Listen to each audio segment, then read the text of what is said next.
Avez-vous déjà remarqué que, dans la plupart des musées, les statues de l'Égypte antique ou du monde gréco-romain présentent toutes la même blessure étrange?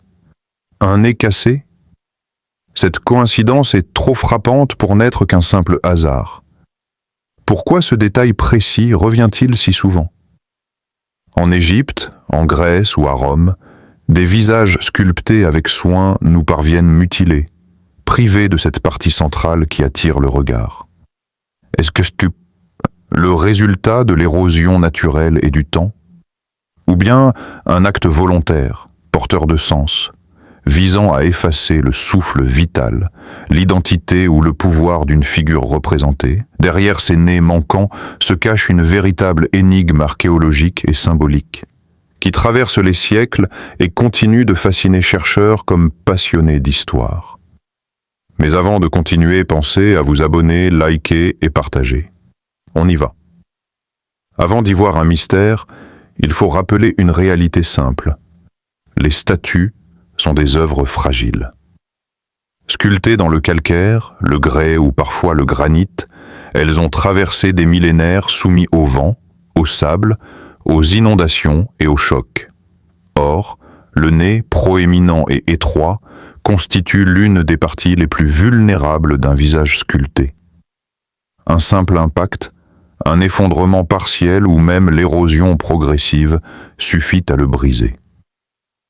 En Égypte, par exemple, les tempêtes de sable ont frappé pendant des siècles les visages exposés en plein désert, fragilisant surtout les reliefs les plus saillants. Dans d'autres cas, ce sont des accidents. Une statue renversée par un tremblement de terre ou lors d'un transport pouvait facilement perdre son nez avant toute autre partie. Les archéologues retrouvent ainsi des bustes antiques entiers, mais mutilés à cet endroit précis. Ainsi, une part de ces nez manquants s'explique tout simplement par la fragilité structurelle. Mais cette explication, bien qu'évidente, ne suffit pas à comprendre pourquoi ce phénomène est si répandu et, surtout, pourquoi certains nez semblent avoir été brisés de façon délibérée. Au-delà de la fragilité matérielle, de nombreux nez cassés témoignent d'actes délibérés. Dans l'Égypte ancienne, renverser ou mutiler une statue pouvait signifier la volonté d'effacer la mémoire d'un pharaon ou d'un dignitaire déchu. Des souverains rivaux, jaloux ou opposés politiquement, ordonnaient parfois de briser les visages des statues pour anéantir symboliquement leur pouvoir et leur autorité. Ce phénomène se retrouve également dans le monde gréco-romain sous le nom de damnatio memoriae. Lorsqu'un empereur ou un personnage tombait en disgrâce, ses représentations sculptées étaient vandalisées pour disparaître de la mémoire collective. Le nez, saillant et facile à atteindre, devenait la cible privilégiée pour neutraliser l'identité de la statue sans détruire entièrement l'œuvre. Des exemples célèbres incluent les statues d'Akhénaton et de Hatshepsut en Égypte, dont les visages ont été partiellement mutilés pour effacer leur héritage, ou certaines statues romaines d'empereurs déchus dont le nez et les yeux furent brisés pour symboliser la perte de leur pouvoir. Ainsi, derrière ces nez manquants se cachait souvent un acte politique ou symbolique, transformant la statue en instrument de mémoire ou de vengeance. Dans l'Égypte antique, le nez n'était pas qu'un élément esthétique. Il représentait le souffle vital, la respiration nécessaire pour que l'esprit du défunt ou de la divinité continue d'agir dans l'au-delà. Briser le nez d'une statue revenait donc à neutraliser sa force, son âme ou son pouvoir. Cette pratique rituelle permettait de s'assurer que la figure représentée ne pourrait plus nuire ou influencer le monde des vivants. Les statues de dieux et de pharaons étaient ainsi parfois mutilées intentionnellement, que ce soit par des envahisseurs ou par des successeurs désireux de contrôler leur héritage spirituel et politique. Dans certains textes et reliefs, on trouve des indications sur cette croyance. Rendre la statue impuissante, passer par la destruction ciblée de certaines parties, le nez étant la plus exposée et symboliquement cruciale. Même dans d'autres cultures antiques, des gestes similaires apparaissent. Chez les Grecs et les Romains, la mutilation de statues pouvait accompagner un rituel de damnatio memoriae, ou être vue comme une manière d'effacer l'influence d'un défunt ou d'un souverain. Ainsi, derrière ces nez brisés se cache souvent un mélange de raisons spirituelles et symboliques qui dépasse la simple détérioration physique. Les statues antiques ont également souffert des multiples conquêtes qui ont traversé l'histoire. En Égypte comme ailleurs, chaque envahisseur voyait dans la destruction des monuments une manière d'affirmer sa domination culturelle et politique. Perses, Grecs, Romains ou Arabes ont ainsi volontairement mutilé des statues, frappant souvent le visage et, plus particulièrement, le nez, pour marquer leur autorité et effacer les symboles du pouvoir précédent. Ces actes de vandalisme n'étaient pas seulement des gestes de violence gratuite. Briser le nez d'une statue signifiait priver la figure représentée de sa force, de son souffle vital et de son rôle symbolique.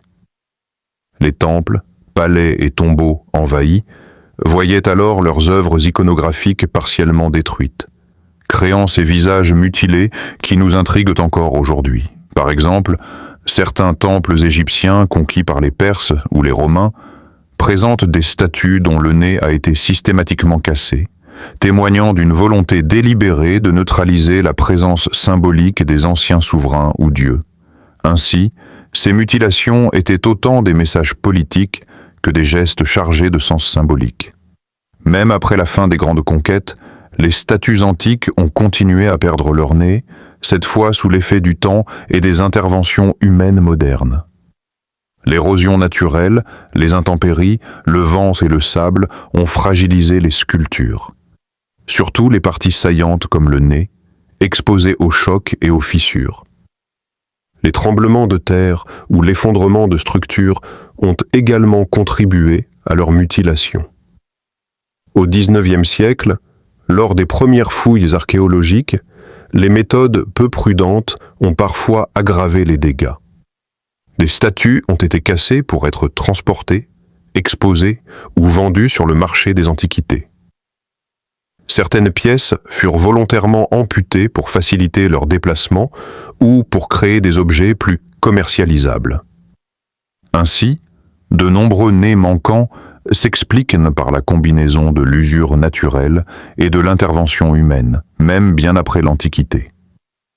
Cette réalité explique pourquoi tant de statues exposées dans les musées ou retrouvées sur les sites archéologiques présentent aujourd'hui cette mutilation caractéristique, renforçant le mystère qui les entoure. Le Sphinx de Gizeh est sans doute la statue la plus célèbre au monde à présenter un nez manquant, et son mystère fascine depuis des siècles. Longtemps, des théories ont circulé sur les causes de cette mutilation.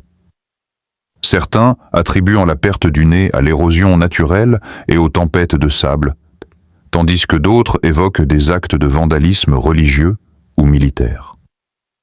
Une légende populaire affirme que le nez aurait été détruit par un tir de canon à l'époque ottomane, bien que les preuves archéologiques manquent.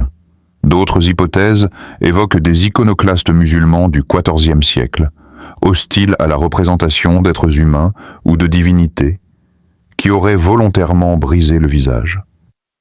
Le Sphinx illustre parfaitement le mélange de fragilité, d'intention humaine et de symbolisme que l'on retrouve dans d'autres statues antiques. Son nez manquant continue de captiver l'imaginaire collectif, renforçant le mystère autour de la pratique de mutilation des statues dans l'Antiquité. Il reste ainsi un symbole universel des énigmes laissées par les civilisations passées. Les nez manquants des statues antiques restent un mélange fascinant de fragilité matérielle et d'intention humaine. D'un côté, le temps, les intempéries et les chocs ont naturellement fragilisé les parties saillantes des sculptures, rendant le nez particulièrement vulnérable. De l'autre, les actions délibérées, qu'elles soient politiques, religieuses ou symboliques, ont laissé des traces visibles encore aujourd'hui. Dans l'Égypte ancienne, briser le nez pouvait neutraliser le souffle vital d'un pharaon ou d'un dieu, Dans le monde gréco-romain, c'était un acte de damnatio memoria visant à effacer la mémoire d'un souverain déchu. Les conquêtes, les invasions et même les pillages modernes ont amplifié cette mutilation, faisant du nez manquant un détail récurrent et intrigant. Des monuments emblématiques, comme le Sphinx de Gizeh, témoignent de ce phénomène, entre réalité historique et légende. Ainsi, derrière chaque nez cassé se cache une histoire complexe, faite de hasard, de symbolisme et de violence humaine.